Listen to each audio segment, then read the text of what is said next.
Hello, and welcome. God damn, okay. Hello, and welcome to my new series where I read a chapter a day of the fantastic comedy How They Croaked. Now, mind you, if you don't like talking about death or dying or anything in between, this series is not for you. Because, if you didn't know, the term croaked means to die. That lighting is very harsh. I'm going to blind myself. Anyway, welcome to Chapter 1 of How They Croaked. Written by Georgia Bragg, illustrated by Kevin O'Malley. Okay, so we have chapters upon chapters of not characters, but like historic people in here.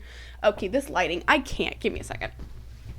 Just tripped on my charger.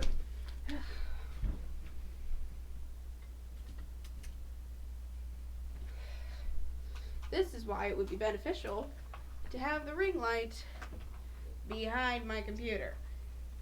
Is the lighting any better? Yeah, it's better. I'm gonna turn off this light. Do I have it? Yeah, sure, whatever. What the hell? It's fine. Okay. Let me fix that camera angle. Alright. Anyway. Yes, you guys get to see my microphone in full view. Alright. For those of you who don't know, my name is Frizz's Rose, but you can just call me Frizz. And, yeah. So, we've got How They Croaked, and once I finish this book, there's also How They Choked, which is the sequel to this. Okay. Set this up. First episode is already chaotic. Is that gonna stay? Well, kiss margaritas. Lola the Money has joined us today. Okay. I don't know if y'all can hear me from this distance. Okay. I may do an episode live. Whatever. Anyway. How They Croaked. First, I'm just going to read through the introduction because I have free will. Alright. When you watched Bambi for the first time, you got to the part where Let me try that again. My brain isn't working. That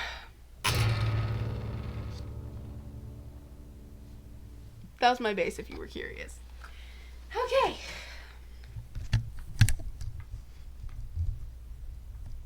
Happened there? God, my mic is not gonna forgive me. Okay. Remember when you watched Bambi for the first time and you got to the part where Bambi's mom dies? And the sweet movie about a family of deer turned into a horrific flick? What the heck was that, you thought? And in the second you realized that if Bambi's mom can die, so can everybody else. How They Croaked is reliving Bambi's mom's death over and over again, except it's worse because it's blood, sweat, guts of real people. In this book are the true stories of how some of the most important people who ever lived died. You probably don't know how George Washington, Cleopatra, or Beethoven ate it because every other book you've read skipped over that part. The reason is getting sick and dying can be a big, ugly mess, and mostly it's just sad. There are things to say about everybody, but this book is full of bad news. There are funny crying parts and disgusting stupid parts and hideous cool parts, but it's pretty much one train wreck after another. And who can tear their eyes away from the train wreck? Whether someone had a lung explode or was stabbed to death, died of poison or of a sore throat, there's always someone to blame. Fingers to point. Looking back from where we sit now, people a long time ago sure did some dumb stuff, and it's definitely the kind of stuff worth writing about. Even though everybody in this book has been dead a long time, reading about their last dying days will make your toes curl. But these stories will also fascinate you and make you realize how lucky you are that you live in a world with painkillers and x-rays and soap and 911. Who knows? Maybe people in the future will look back at us and wonder, what the heck were they thinking? So here's a warning. Take care of yourself, the world, and everybody in it. But if you don't have the guts for gore, do not read this book. That's already that much of a warning that I can give you guys, honestly. I need something to balance this on because it's not going to be close enough to my head. My ginormous head. I don't know if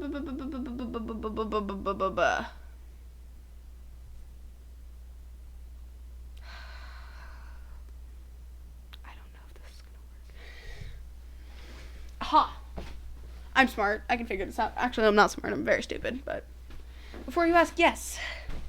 I have Tinkerbell and Fairy pillowcases because I've had them since I was 9 and I don't feel like buying new ones. Okay. Ow. That was painful. Okay. Here's what we're going to do. We're going to take this pillow, this pillow, turn it into a makeshift table. Bada bing, bada pow. Alright, I need like a real podcast desk or something. This is a struggle already. Okay. Alright, table of contents. We've already gotten past the introduction. Chapter 1, King Tut. Chapter title, Let me try that again because I'm a chaotic human being. Made it past the introduction. Page VI. Page 1. King Tut. Chapter name? Back Up the U-Haul. Sorry, I had to get my glasses because I'm blind. I think this is the first time you guys... That was close. Have seen me in my glasses aside from my video where I was talking about my glasses.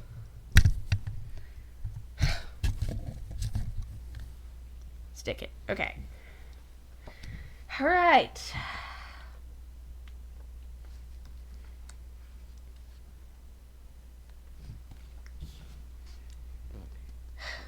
Back up the U-Haul.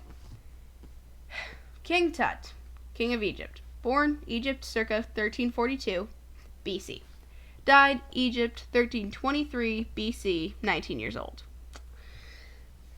Now you might be wondering, but how does that work?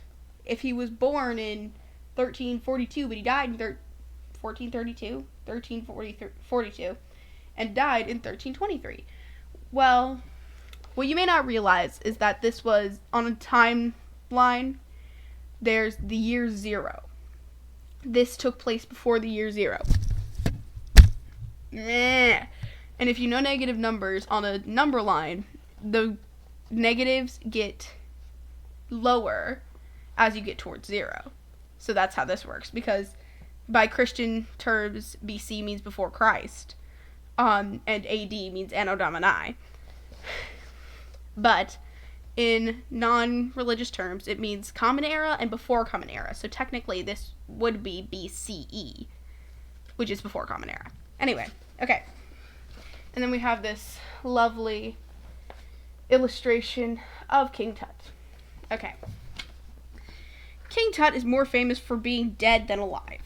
He was a blip in Egyptian history until about 1922, when some explorers hit pay dirt and found his 3,000-year-old mummy nestled inside a giant sarcophagus. That sounds like a human body part, but it's actually a fancy word meaning a stone box for a dead body. These grave-robbing explorers broke into Tut's tomb and took all of his gold. And there was a lot of it because King Tut definitely planned on being king in the afterlife. What he didn't plan on was being probed, sliced, dismembered, x-rayed, scanned, and drilled for his DNA. Pictures of a bird, 2 hooks, a comb, an arrow, a sandal strap, and a couple of speed bumps spell... I can't pronounce that. Oh, God. Siri, I need your help. I can't pronounce that. I'm sorry, I might be very, vocally advanced, but I sure as hell can't say this word. Nope. Okay.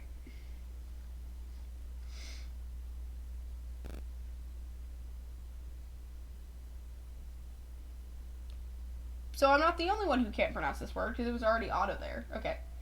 Tutankhamun. Tutankhamun. Whatever. Alright. If my mic could please stop planting itself inside of my chest, that would be fantastic. I look like a morbid librarian. God damn it, I just lost my page. Shoot. Okay. This is already super long. Okay. Alright. Start from the beginning of the paragraph. Stop falling over. Okay. Let's use my leg as a bookmark for now.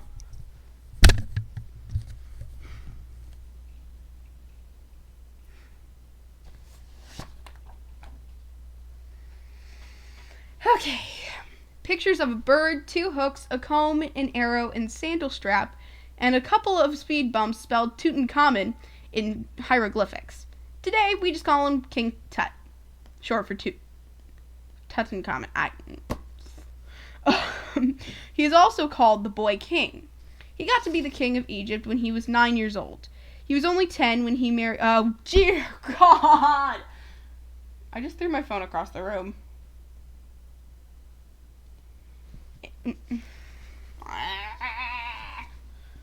I'm just saying, this was one thing that Mr. Peabody and Sherman the movie got wrong, because Penny supposedly marries King Tut and says that she's Princess Hatshepsut, but that's not it.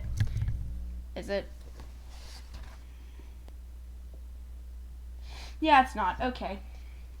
How do I pronounce this? I can sound like a constipated Kermit if I want to.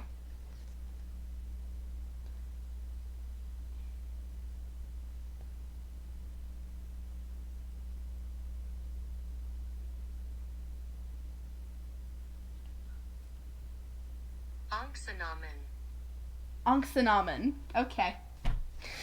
Alright. He was only 10 when he married Tutankhamun, who unfortunately was his half-sister. Which was okay back then because... which was okay back then, but would really be wrong now.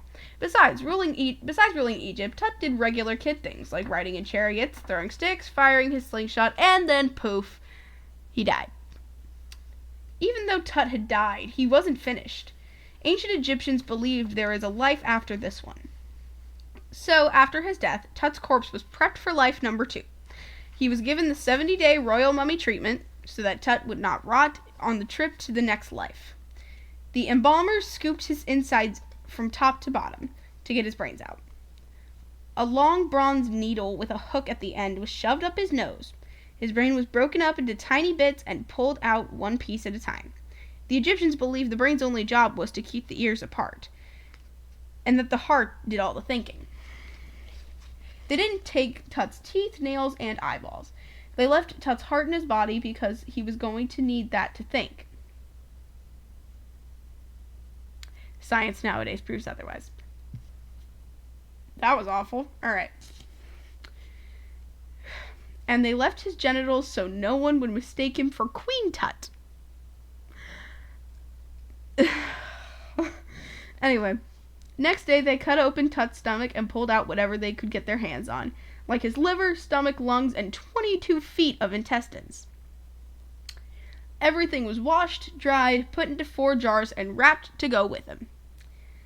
They covered Tut's altered corpse with natron, salt lake stuff, and put it on a slanted board with grooves in it so his bodily fluids flowed directly into a tub at the end. His gutted body was completely dried, which was especially difficult considering the human body is 75% water. They stuffed his chest with wads of cloth to soak up the inside juices, and every weensy drop of blood, rag, and leftover bit of Tut was saved and crammed into big jars for him to take along his next excellent adventure. Tut's cadaver gave a new meaning to the words stiff and stinky, so it was smeared with scented goo to make it smell better and to make it feel less like Tut jerky. Then, to make him look like a real mummy and to keep him from falling apart during a ceremony when a priest stood him up and offered him grapes, Tut's pruned corpse was encased by half a football field worth of fabric strips spun around his body like cotton candy, along with 143 charms woven in for good luck. To seal everything, they poured warm plant resin, sap, all over Tut's wrapped body. Think super glue. Meanwhile, servants picked up a few of his kingly things from the palace, including a couple of thrones, 2 slingshots, 2 jars of honey, 6 chariots, 30 golden statues, 35 model boats, 130 walking sticks, 427 arrows, and a lot of sandals. When Tut died, no one in Egypt had built a pyramid for a dead king for 200 years, because tomb raiders had trashed every single one of them, taking everything, including mummies. Tomb raiders took off with the motherlode of ancient Egyptian history. So they buried Tut in a tomb hidden under a sand dune in the middle of the desert known as the Valley of the Kings. And there he rested undisturbed for 3,000 years. In 1922, Howard Carter, an English guy who had been digging around the valley for 20 years, found Tut's intact tomb under 1 trillion grains of sand. Mind you, grains of sand are tiny. That's why it's trillion and not like million or billion or quintillion. Anyway. Oh, I did not just become an emo girl again. Alright.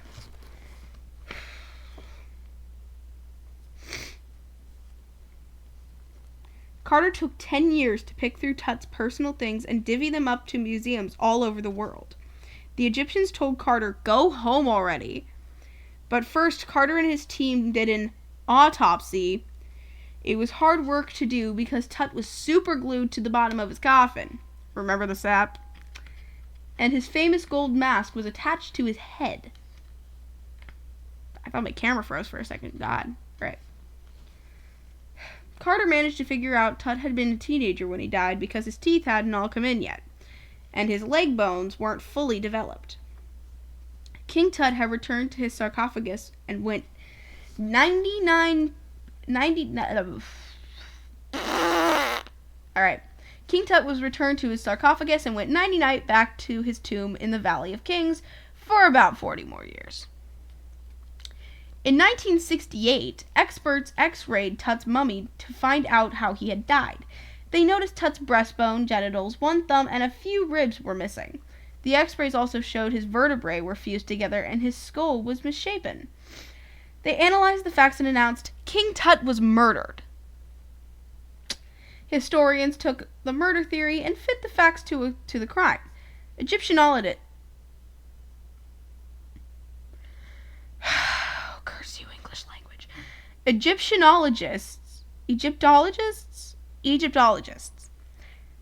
Historians took the murder theory and fit the facts to the crime.